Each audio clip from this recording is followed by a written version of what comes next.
சின்னஞ்சிறு வயதில் எனக்கோர் சித்திரம் தோணுதடி. மின்னல் விழுந்தது போல் எதையோ பேசவும் தோணுதடி. செல்லம்மா பேசவும் தோணுதடி. சின்னஞ்சிறு வயதில் எனக்கோர் சித்திரம் தோணுதடி. மின்னல் விழுந்தது போல் எதையோ பேசவும் தோணுதடி. செல்லம்மா பேசவும் தோணுதடி.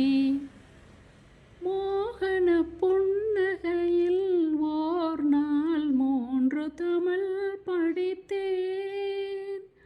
மோகன புன்னகையில் ஓர் நாள் 3 தமிழ் படித்தேன். சாகசனா